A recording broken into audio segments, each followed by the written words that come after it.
മോനെ ഒരു കല്ലുകൊണ്ട് വെട്ടിണ്ടാക്കിയ സാമ്രാജ്യമാണ് ഇതെന്ന് പറഞ്ഞാൽ ആർക്കെങ്കിലും വിശ്വാസം. അത് നോക്കിയാൽ നിങ്ങൾ എല്ലോറ കേസിലാണ് നമ്മൾ നിൽക്കുന്നത്. ഒരൊറ്റ കല്ലുകൊണ്ട് ഉണ്ടാക്കിയ സാമ്രാജ്യമാണ് കാണുന്നത്. ഫുള്ള് കല്ല് നോക്കിയാൽ ഇതുപോലുള്ള ഇത് വലിയൊരു കല്ലാണ്. ഇതുപോലുള്ള ഒരു കല്ലുകൊണ്ടാണ് ഈ നടുവിൽ കാണുന്ന ഈ കൊട്ടാരം ഉണ്ടാക്കി ചെയ്യേണ്ടത്.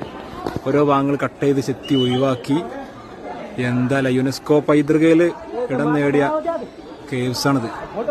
പുറം ഭാഗം നോക്കി ഒരു രക്ഷയില്ല, പൊളി പോയി. പക്ഷെ ഇവിടെ ഗൈഡും കൂടെ, ഗൈഡ് ഒരുപാട് ഗൈഡ്സ് ഉണ്ട് കേട്ടോ, നമ്മൾക്കില്ലാന്നേ ഉള്ളൂ. ഗൈഡ് ഉണ്ടെങ്കിൽ കൃത്യം കിട്ടും എന്തൊക്കെയാണ് കാര്യങ്ങൾ. ആ തലക്കൽ ഒരാൾക്കാർ പോയി നോക്കി അയ്യ എന്നാൽ സമ്മതികൾ 1500 വർഷം മുന്നേ ഇങ്ങനെ ഒരു സംഭവം ക്രിയേറ്റ് ചെയ്ത് നോക്കി കൊത്തി ഉണ്ടാക്കുന്ന ഒരു സാങ്കേതിക വിദ്യ ഇല്ലാതെ ഇങ്ങനെ കൊത്തി ഉണ്ടാക്കേണ്ടത് എന്തല്ലേ ക്രിയേറ്റിവിറ്റി കൊടുക്കണം സെല്യൂട്ട്. ഇതുപോലുള്ള പാറയാണല്ലോ ഇപ്പോൾ ഈ കാണുന്നതും അതാണ് ഇപ്പോൾ ഇങ്ങനെ ആക്കി ചെയ്യേണ്ടത്. സ്റ്റെപ്പുകളും റൂമുകളും ഫില്ലറുകള്. ഒരു ആനനെയാണ് ഈ കാണുന്നത്. ആനയുടെ തല വയ്ക്കണമെന്നുണ്ട്, ആന മാത്രമേ ഉള്ളൂ. അതായത് സംഭവം നിങ്ങൾക്ക് മനസ്സിലായില്ലേ? ഇതുപോലുള്ള പാറകളാണ് ഇവിടെ ഫുള്ള് ഉണ്ടായിട്ട്. അത് ഫുള്ള് ചെത്തി ഒഴിവാക്കി മിനുക്കി ബാക്കിയുള്ള സ്ഥലങ്ങളാണ് ഈ കൊട്ടാരം പോലെ പണിത് വെച്ചിട്ടുള്ളത്. എനിക്ക് എത്രത്തോളം മനസ്സിലായി എന്നുള്ളത് എനിക്ക് ഒറ്റ പാറ കൊണ്ടാണ് ഈ കളി മുഴുവൻ കളിച്ചിട്ടുള്ളത്. ആ പാറിന്റെ പീസാളെ പോണ പോക്കി ബാക്കിയുള്ളൊക്കെ വെട്ടി ഒഴിവാക്കിയതാ.